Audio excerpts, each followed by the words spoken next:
Hi there, welcome to our next episode. I'm your host, Monica. So glad to have you all here. Been thinking a lot about this podcast and the different topics that we're going to be going through, and there are some that are a bit controversial, and there's some that are very near and dear to me. Today's topic is going to be on toxic masculinity, aka machismo. I was talking to my mom the other day, and this came up.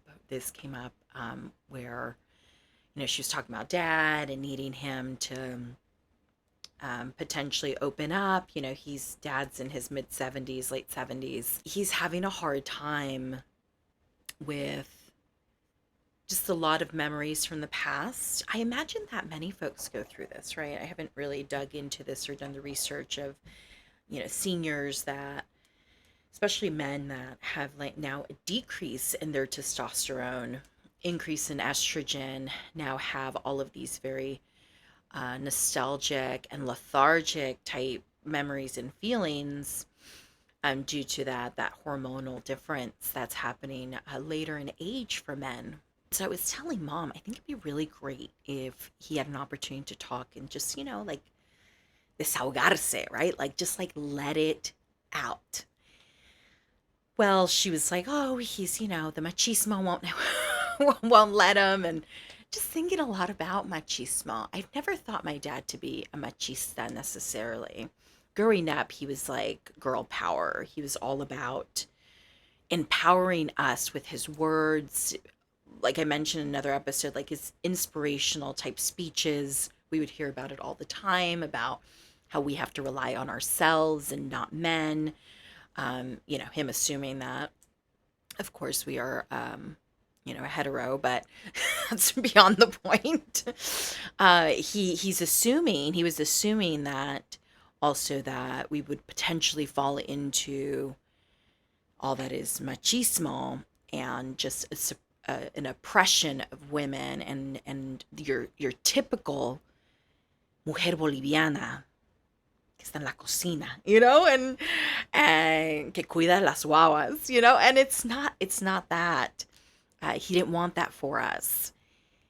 And it's so ironic because as moms, he still preaches that when he's around the grandchildren, around our children. He's always like, "You're the mother," He always wants to place us back into that patriarchy where the mother is the wife is the one who mothers the children and who takes care of the children, and in a very exaggerated way, in my opinion, my perspective.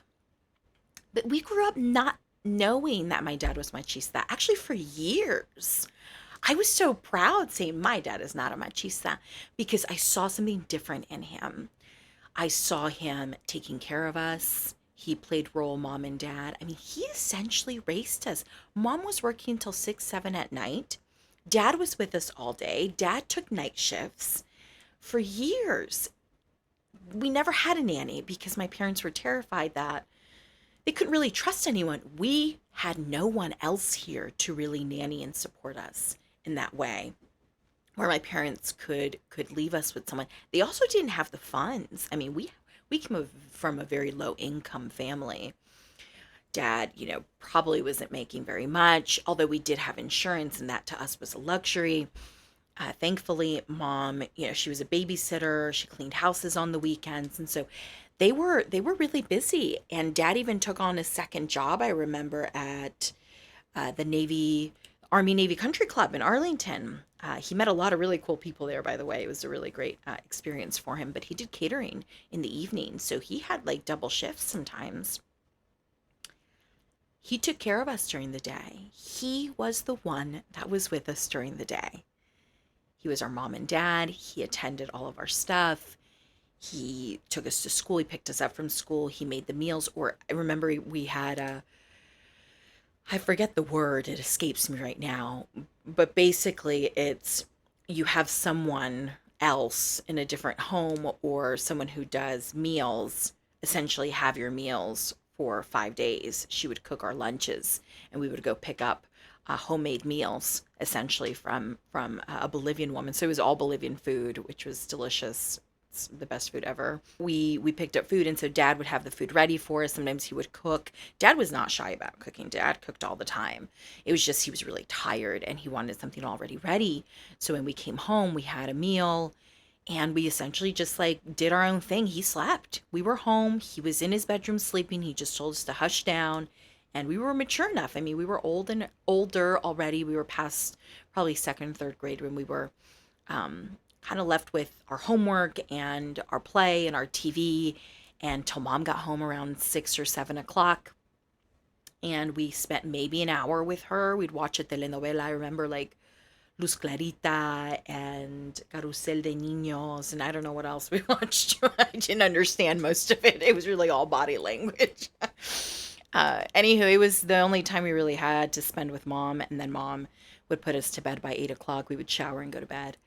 So that was really our routine. So we really didn't get to know our mom, and we really saw more of our father as we were growing up. And we didn't think he was machista because he would cook, he would clean, he would do our hair. I remember one of my younger sisters, he would do her hair, and I would just like shake my head because I'm like, that's awful, Dad. But he did the best he could, and he played the roles well. And all with the sacrifice to make sure that we were safe and that we were, with him, with someone, with one of the two. And then mom would take the evening and night shift and then back at it again the next day. So I never really thought my dad was machista. I never really even saw a lot of interaction between the two necessarily, unless it was like the weekend. So I never really like heard things that I would say or trigger. Oh gosh, he's, male chauvinist of some sort, but he wasn't growing up like that. Like today, I see how much he wants to put us in those roles of, the patriarchy where the man is the head of the house, he's the breadwinner, and then the women are the ones that take care of the kids, and it's a woman's job to change diapers, it's a woman's job, to cook and to attend to her husband. And I didn't see it that way because I never really saw my mom attend to my dad that way. It was just really interesting. So machismo really wasn't in my blood. It wasn't something that was normal for us to see. We knew about it, through friends and different interactions that we had with friends in their homes and stuff. But other than that, like it really wasn't a part of our family. So it was really easy for me to be a feminist. And I know that's a sensitive word for some folks, not for me. I'm very proud of being a feminist. But really, essentially, what it is, removing the derogatory meaning of it, the way it stands, and the true meaning of feminism is being pro-female. It's rising the females and not oppressing them. That's essentially it. Being fair, equitable, inclusive, and not oppressing women. That's really what it is. Let's just say that in a nutshell. Not oppressing women. That's a feminist, okay? And so I'm pro female, I'm pro minorities, I'm pro folks that are oppressed and don't have that privilege in society the way it is. So naturally I've always been, anti-machista.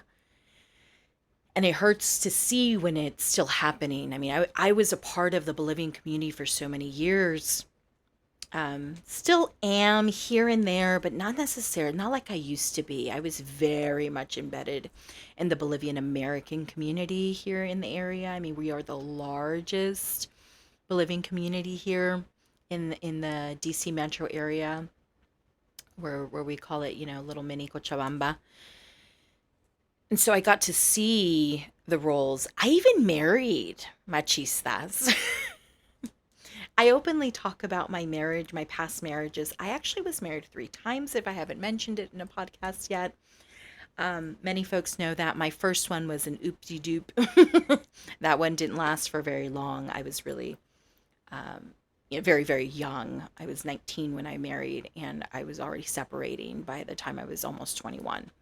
So it really didn't work out very well. But there's a lot of machismo in the marriage, not in the relationship prior to the marriage, in the marriage.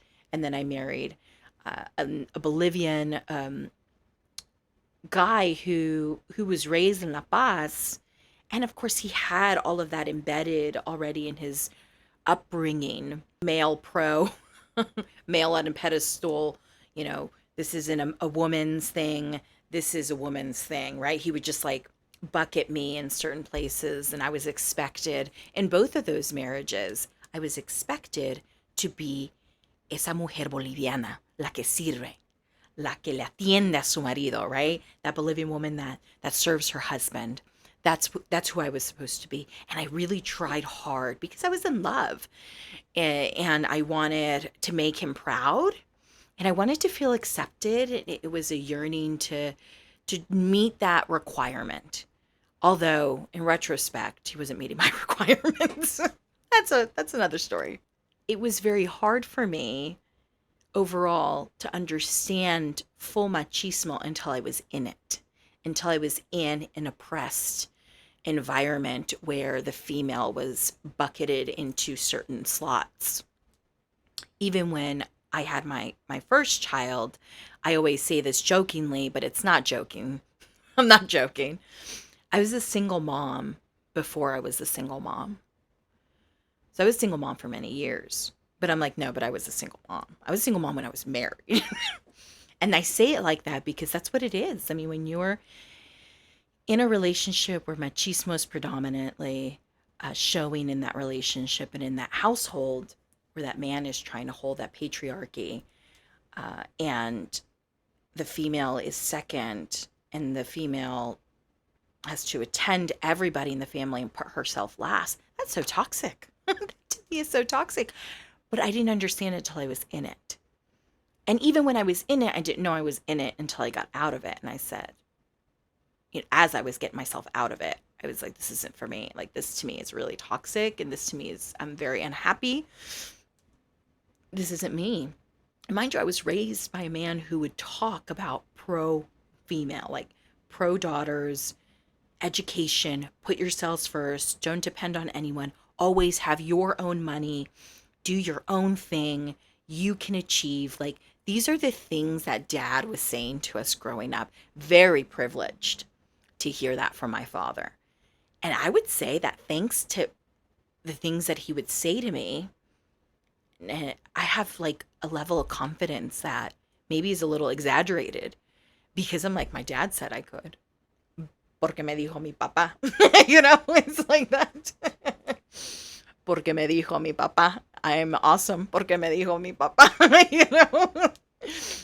And so that to me was always just very empowering, and it makes me feel very just stable with myself and confident that regardless what I'm going through, I'm strong and I'm going to be able to get past it. Porque dijo mi papá. You know? So porque me dijo mi papá que soy extraordinaria. Yeah, I don't even know if I said that right, but he says that I'm extraordinary. I'll tell you though, the side note, one of the biggest compliments my dad's ever given me, and I love him dearly, dearly for it, was just recently. So part part of the culture, the Hispanic, Latinx culture, there's not a lot of expressiveness, right? Of I'm so proud of you, and like it's not the norm. Whereas today, I would say the elder millennials, and the next gens, like we are more expressive with our children and with ourselves and in our groups, and we're like more empowering. But it wasn't like that growing up, and it still kind of isn't. I mean, it's here and there. You know, is more expressive than mom, I would say, between the two. But he said this to me the other day when I opened up my business and things are going great. And in that moment, he was asking like how things were. And I was like, oh, great. Like I'm fully booked for months. Like things are going fabulous and great. And he's like, eres una mujer poderosa. Like he was just like the way he said it, like it brought tears to my eyes. I was like, oh, dad, thanks. Like he was just like, you're just so powerful, and you're just, you know, brave. And he just with his voice, he made me feel very empowered. So I'm very blessed to have a dad that's in my corner like that, and has has done so much to help support us. And he does it because this is his second chance. He actually had a past life that we'll get to someday, I'm sure. But he had a really a different past life where he wasn't like that, and he was pretty much absent.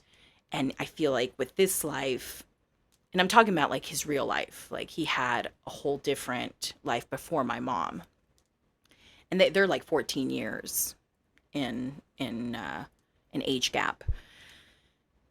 So he had another life before mom. Then he had us, and we're four. We were five. My older brother passed. He was the first born, and so we're essentially five, raised and by dad and mom. And he did so well by us. I mean, he really demonstrated a lot of grit and resilience with us. And as many dads do in his era and with this culture, like they're really hardworking people. Like this man is still working, and he's in his late 70s, or is 77, 78, something like that. I can't remember his age, but he's up there. And so it's really incredible to see that power in him. He really is an ox of a man, very hardworking man, always held those values for himself as a man, was very hard on himself. And that's really one of the pivotal reasons why we're here in the US. It's because he wasn't, I'm not going to say he wasn't delivering, but back home, like I talked about how he's a very well-known soccer coach. Like he's really well known. His last name, him and his brother are very well known in Cochabamba. In his era, his days, he was the coach of Aurora, and his brother was the coach of Wisterman, which are the two rival teams in Cochabamba. So he's very well known. And then he left Aurora and he went, I think, to Petrolero. I don't know if that's in Sucre. I think that might have been in Sucre. Anyways, so he went to another team. They weren't paying him. It was months till he saw something. We had a really rough Christmas, apparently, like where he barely could, get us anything.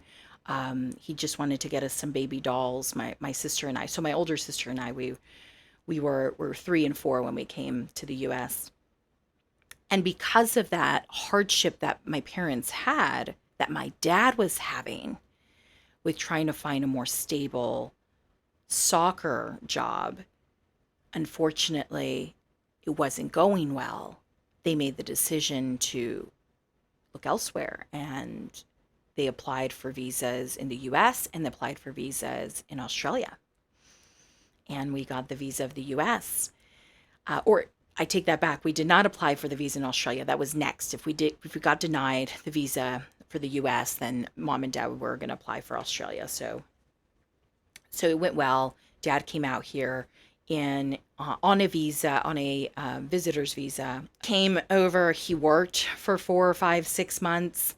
So we weren't with him for a number of months. He raised a ton of money for himself, saved a lot so that he could send that over to us. I think we asked for some support in the family as well, to have some plane tickets to come out here because we didn't want to be apart from him. Like that was really hard. I mean, it was hard on their marriage. It was hard on us, my sister and I. So I remember like very vividly being on the airplane. I was 3 years old, people. I was a toddler, but I remember that very, very vividly. I had my baby doll, or my Barbie doll that my grandma got me, and my sister was next to me with her Barbie doll. And I remember running to my dad while he had his arms open in the airport and hugging him. So I remember that very vividly. We came to the US because dad felt like he was the breadwinner. Like he needed to be the one bringing the money in.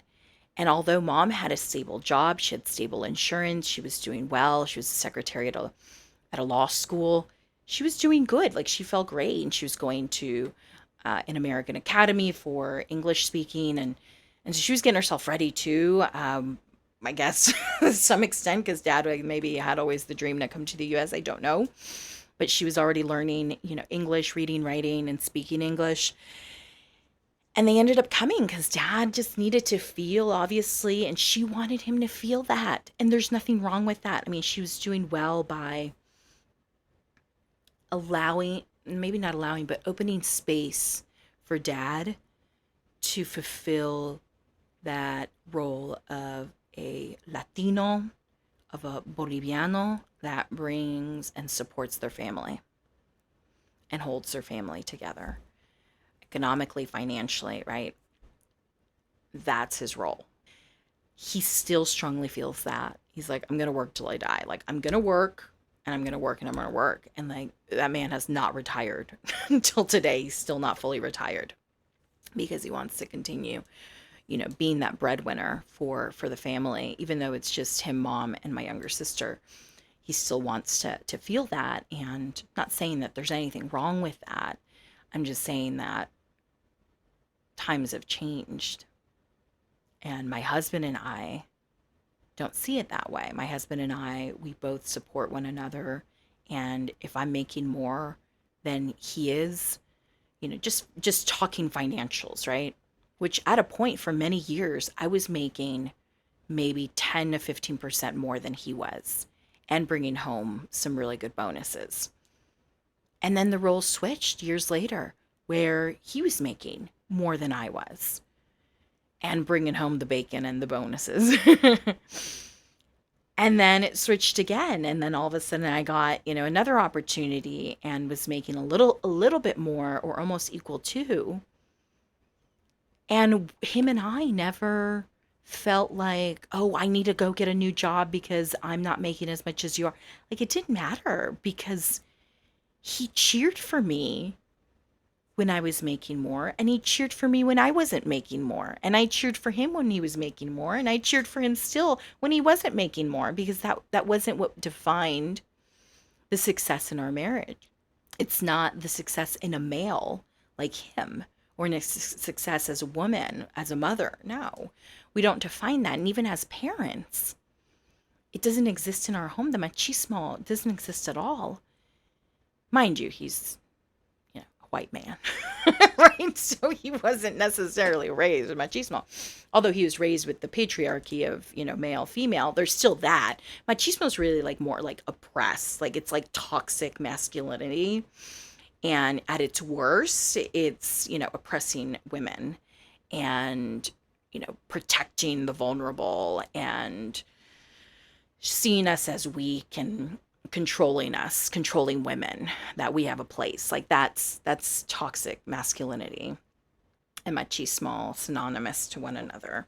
And my dad wasn't like that. He still had the patriarchy, kind of a little bit of that role thing. And then so did my husband. So does my husband growing up still had that in his upbringing to an extent, but in our marriage, it's not like that. In our marriage, it's very different. And we want to show that to our kids, that we are partners. We're equals.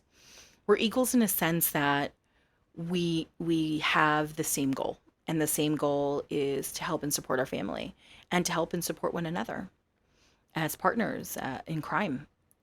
He was fabulous he still is fabulous father. And no different from my dad. My dad was changing diapers. My dad was walking us, we were learning our first steps. My dad was doing our hair. My husband does the hair of our children. Yeah, he showers them. He changes their diapers. He holds the fort down when I'm at my business and I'm doing things with clients on the weekends and evenings. And so he's holding it down.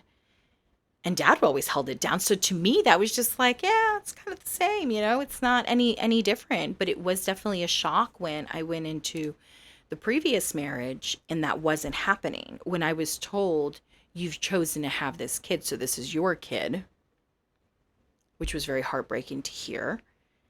But I was like, yeah, I'll do what I need to do. It was hard when it came down to the chores and I had to do all of the chores. All the chores were on me. Laundry was on me. Cooking was on me. Doing all the chores. And I was working full time. And I was working a very demanding job in proposal development, which, 50, 60-hour weeks. I was working evenings at home. My laptop always in front of me, doing graphics, coordinating, managing, doing what I needed to do. And I was still having to do some cooking. I was still having to clean the house. I was still having to do the laundry. And that just didn't make sense to me. It really burnt me out. It really separated me from my partner because it didn't feel fair. And I knew it wasn't fair. And I knew that it was creating a lot of resentment in me. And I felt like I couldn't even speak up because I wanted to be that wife. I wanted to be that Bolivian wife that met his expectations, as gross as that sounds. I had good intention, but it was really hurting me inside. It was really tearing me up inside, where I rebelled. I rebelled. It was one evening and I saw the laundry, and I don't know what discussion we got into. And I was like, you know what? You're going to do your own laundry. I'm done. Like, I'm going to do my laundry, and I'm going to do my little girl's laundry who was under the age of 1. I was going through my postpartum depression, and I had good days, bad days, but this is probably more of like the side of where I was starting to heal and feel better, where I mustered up the courage to just say, I'm not doing your laundry. It's just going to sit there. I shouldn't be expected to do all of this. And he would be mad. Like, he would be so angry at me. I remember he was grossed out by a breakfast that I made. And like, because he was so used to, in his upbringing, the female doing everything. Like, she was superwoman. And mind you, I still feel like I'm a superwoman. Not where I'm stretching myself so flat and so far that I'm now so unhappy. Maybe it fulfills some women. I give them kudos and props. Stay-at-home mom engineers, like those people, those women, just I'm amazed. It wasn't for me. It's just not how I was built. It's not how dad built me, in my mind. In my mind, when he would talk when I was little, I'd see myself being, a super successful woman, whatever that meant. I was like, oh, I'm going to be awesome. It was just like my confidence level, thanks to dad. And I'm like, I'm miserable. So a lot of the love just faded, and in that relationship, because there was just so much resentment trying to meet those expectations. And I did feel oppressed. I felt like a woman can't do this, a woman can't do that, you can't do this, you can't do that, you have to do this, you have to do that. And that just doesn't fit with me. Even when I was in an interview, I remember this was such a great job opportunity. I got it, by the way. Just spoiler alert, I got the job. But it was to get me a clearance. And I was like, oh my gosh, this is great. An opportunity. I'm a US citizen, and I've been working in the government, federal government space for years now, and here's my opportunity. And when that opportunity comes, you got to take it. You got to take it with all of it. Bring your best self. And I did. I remember so excited. And I had 3 rounds of interviews. 2 rounds. One was informal, one was formal, and the third one was a presentation. And I got the job. So I was really excited about that. But I was excited about the salary boost that I was going to get. I was going to get a higher role position. I was going to be sponsored for a clearance. I mean, like, it cannot get any better than that. And I remember I was sharing this with him. It just like didn't click. And his mind's like, well, the laundry's not done. Well, the kitchen's not cleaned. Well, your child's a mess. Well, it's just like it didn't click that it was for us. But I guess in retrospect, it shouldn't have clicked because we had 2 different bank accounts. Like, we were living like roommates. Like, we came together just to pay the bills. So it didn't matter to him necessarily, although it should have mattered just from a place of my daughter's going to be well. My daughter's going to be well taken care of financially because now Monica's going to be making better money. And she's going to be a leader at an organization, and she's going to be sponsored for clearance. And like, it just didn't click. There was just like no support. And I remember I was in my informal interview, my first one, which was like do or die for me, because it's like, if I can't make this gate, I'm not going to be able to make the next ones. Thankfully, the interview went great. It was like an hour and a half. And when you're in an interview, you cannot look at your phone. I had my phone on silent. I had it in my purse, and we were drinking coffee and talking about my experience and The hiring manager was talking about the organization. The last thing on my mind was, I got to get my phone. Well, he was blowing my phone up. And by the time I got in the car and I saw the missed calls, I called all these messages like, where are you? And I was like, dude, I told you I had a job interview. An hour and a half. I'm like, yeah, like you can't stop. Like if there's a flow and like a connection there, it's gonna probably help get you the job.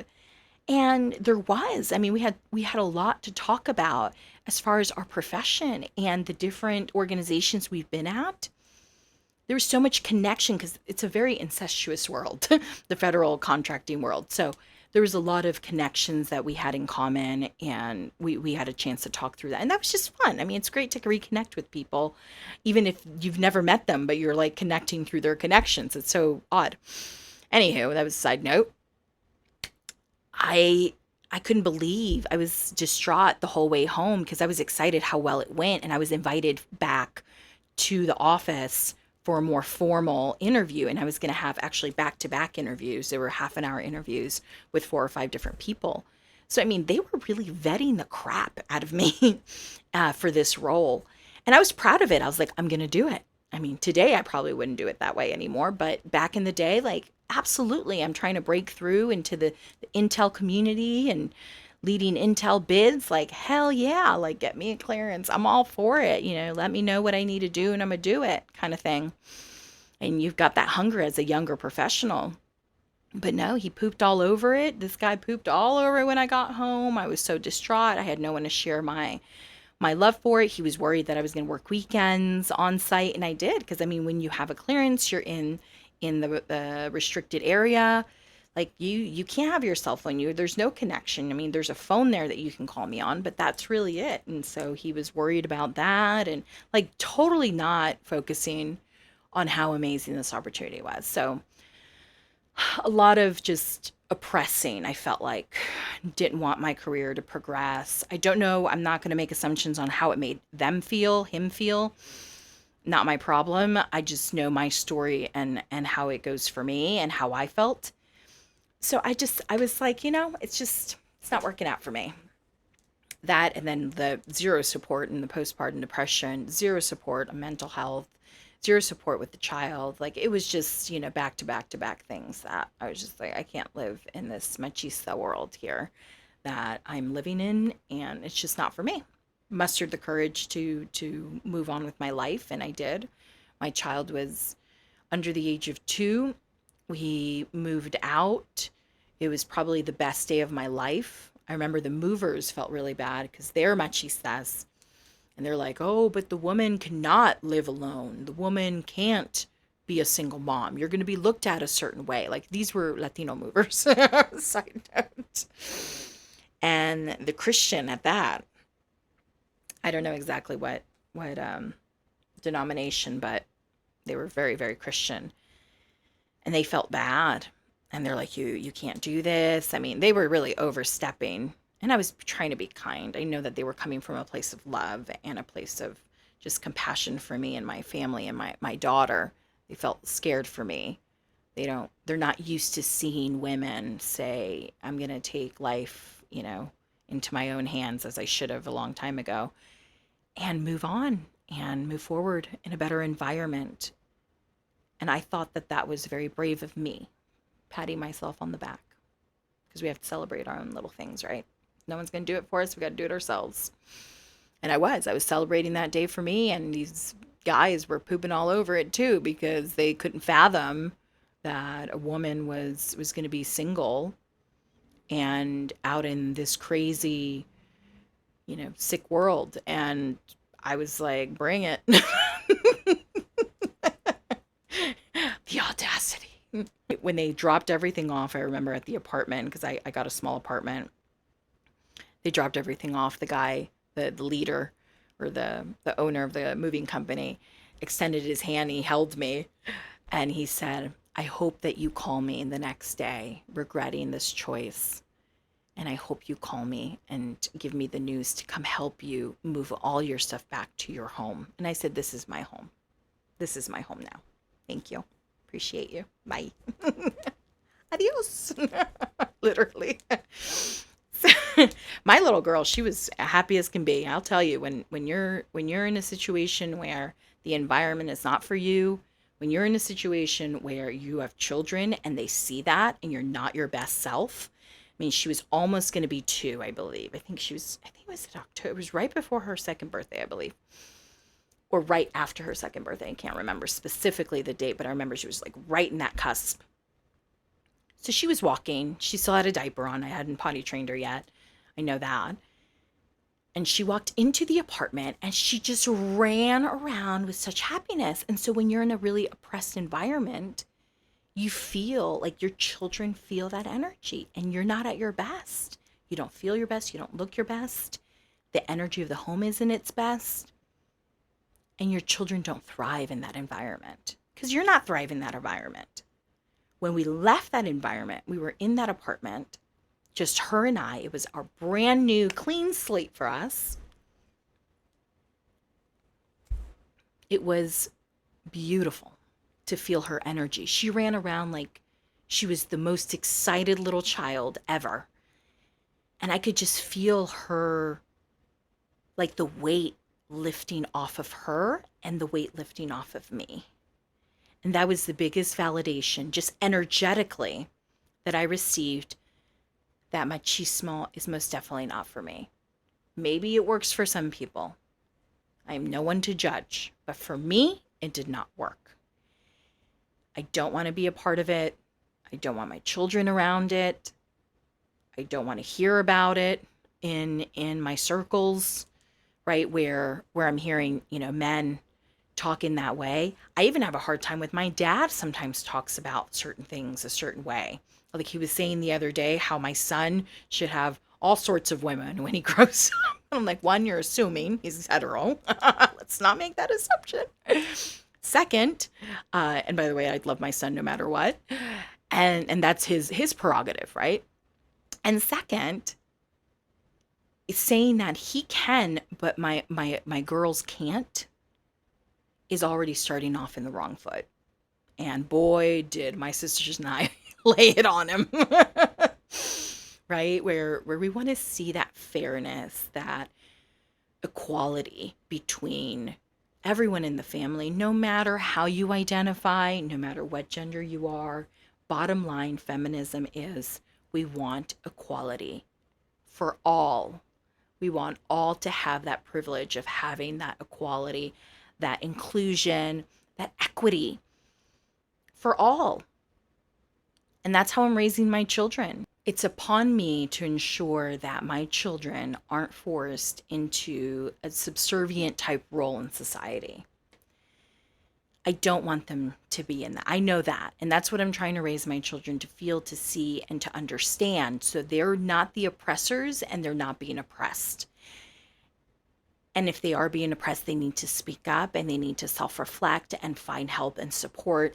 And all I can do is help arm them with the education and understanding of what that life looks like and what it does to mental health, because that's really the focus here. It's about mental health. It's about being in the best home environment that you can be in. And if it's just you and the pets, best home environment for you and the pets. And if it's just you and your partner, you and your partner. And if it's you and your family, and you've got all this extended family with you, you and the extended family. But it really comes down to me with the way that we erase machismo is focusing on mental health and focusing on equality and inclusion and fairness, no matter what role. Dedicate this episode here to my husband. He is one of the best partners I have ever come across. I'm incredibly blessed. He is one of the best partners because he supports me. He is my cheerleader. He is my most biggest advocate as I am of him. And we both share that mindset of love and connection so that our kids can have that same love and connection, or at least see what good looks like, so that when they go out in the world and they see what not so good looks like, they'll have moments to reflect and what's best for them, just the way I did when I heard my dad empower me and tell me that I'm going to be this like magnificent woman and strong and confident and successful and hardworking and resilient. And when I wasn't all that, I had a time to reflect, even if I was, in the shit of it all. I had time to reflect and say, this isn't out for me, because I know this isn't for me. My dad said so. Mi papá me dijo que no es para mí, okay? All right, so we dedicate this to all the guys and gals that are looking for, and theys as well, and theys, that look for that equality, that fairness in their partnerships, in their households. Continue to bring that love, compassion, understanding into our homes, into our lives. Let's always bring that love and that understanding and that compassion for one another to build good environments in our communities. I know that's very like cheesy there, but I really have to leave it with that, because that's really how we're going to move away from machismo in our Latinx community, Hispanic community, and move towards more of a equal and fair and loving environment for all. There's room for all, people. All right, sending you lots of love and positive vibes, and we'll talk next time. Adios.